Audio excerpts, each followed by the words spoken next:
As we all know, Kalista is in a pretty bad spot when it comes to the solo queue, and the fact that she is still being nerfed doesn't help. But the thing is, a lot of the statistics are much worse than they should be, because Kalista is very hard champion to play, not just because of her mechanics, but because of her flexibility when it comes to the runes. And since she has so many options, people just end up losing free games, just because they are a little clueless. So in this video I'm gonna explain all runes for Kalista, so you don't have to lose more LP. Anyways, let's start off with the classic lethal tempo. You want to take Triumph, Alacrity, and cut down in 99% of the games. It basically gives you all you need: attack speed. You can also take Bloodline if enemies have high range poke that will bully you in late game. And if you don't think you're gonna utilize cut down as much because your support will deal the initial damage, or you think enemies won't one-shot you, you can also choose Last Stand. But it's also good if you are psycho like me, and like to go in 1v5. Then you will quickly start utilizing this rune. What? What do you mean? I already made that joke before and it's not even that funny. Fuck you, this is my show and I can do what I want. Anyways, where was I? Ah yes, more runes. Now for the domination part, you can choose Taste of Blood or Sudden Impact, depending if you will take a lot of damage, or if enemy has a tank. And for the shards, you want to go for attack speed into double scaling HP. This shit is broken. Trust. But if enemy has tons of slows and CC, you can also take Tenacity Shard. It's the most consistent rune page, making it the best option for beginners. If you are a little bit more advanced though, you can actually go for a more scaling version of this rune page, with Resolve as secondary. In this case you want to take Conditioning into Overgrowth, as those help you scale the most. But if you think you don't need it as much, and instead you want to focus on barely surviving the lane, you can also take Second Wind if enemy has high range poke, or Unflinching if the amount of CC exceeds the bullshit levels. You can also take Bone Plating, but I wouldn't recommend it if you don't know how to position yourself. Because while it's good into certain matchups, what would even be the point of taking it if you are gonna lose it to absolutely nothing every time?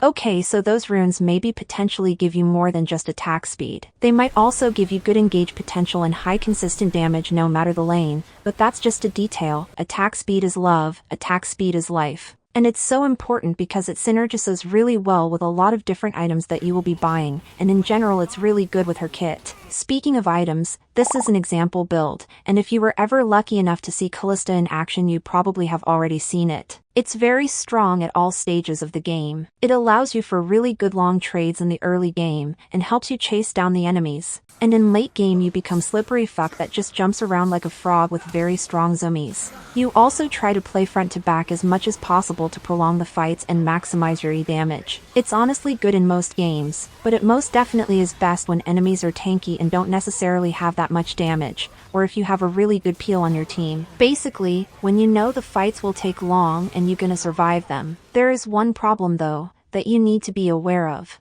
Whenever I coach ADC players, especially when they are playing Kalista, is that ironically they play too aggressive. Bitch, you might be a snowball champ, but let's not forget that Kalista lives in pro play hell, so she constantly gets nerfed. You have to play aggressive and smart, you don't have a Draven privilege. And the next rune actually shows that even more, but I'll tell you why in a moment. I'm talking about PTA. Almost everything in those runes is the exact same as in Lethal Tempo, with two minor changes. First one, you can choose Bloodline more often, and the other difference are shards. In this case you can go for double damage, or damage and attack speed. It's a very strong rune into matchups that really want to go for short trades and have nothing else to offer afterwards, so stuff like Ciri, Lucian or Tristana. And the reason why it's so good into them is that if they throw shit at your face and start running away, and there is no way that you can catch them, you want to deal as much damage in that short time as possible to make the trade somewhat even. This way you can actually outtrade them and deny them any future pokes that would allow them to go back and kill you. For example, let's look at a clip against Ciri. She goes in,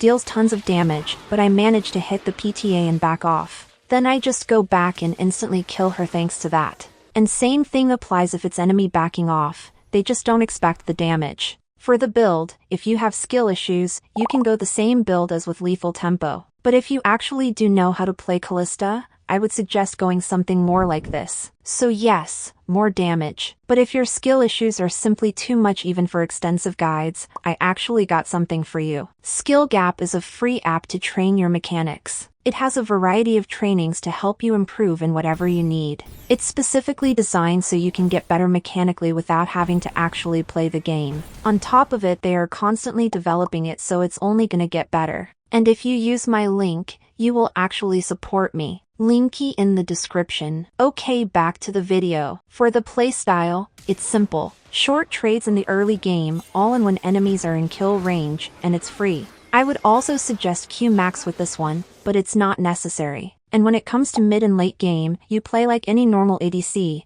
except you can commit for squishier targets instead, because your DPS will allow for fast picks. But if you can't do that, then just play front to back. So basically attack whatever is on your face first. Now when it comes to the biggest mistake people make with this rune, well, they are absolutely clueless on how to trade and utilize the PTA without actually inting the lane. So hear me out, because what I'm about to say to you might sound like a black magic. You actually don't have to proc the PTA to win the trade. In fact, sometimes going for that one more attack will lose you half HP for just a little bit more damage. And from my very in-depth and extensive research, taking more damage than you deal is actually not worth it when you can avoid that. Crazy, I know. But since it's not so hard to do, I'm hoping to see some of you improve after this guide. I'll be watching. I'm always watching.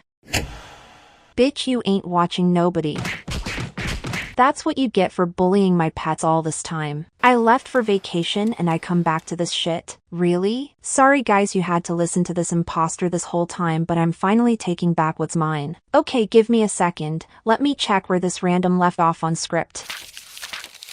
Now, if you are not a big fan of extended fights and prefer to become a funny assassin, your next option is Hail of Blades. To be honest, there isn't much to talk about the core part of the runes. Just like I mentioned before, you can choose between Taste of Blood and Sudden Impact. And no, you do not want to take Treasure Hunter. Yes, you want to snowball even faster, but guess what? 1.5k gold worth of cooldowns on ULT is a bit better than 450 gold. Especially since your ULT has huge fucking cooldown, and you want to abuse it as much as possible. And for the secondary runes, most of the time you want precision with Bloodline and Cut Down, as they fit the build and play style the most. You can also take Alacrity if enemies are a bit more tanky, but from all my experience, Bloodline is simply much better. But that's not all, you actually have another option for secondary runes. Cashback with Cookies. It's not something that's run very often, and now that I think about it, almost no one picks it on Kalista, but those two help you snowball a lot harder.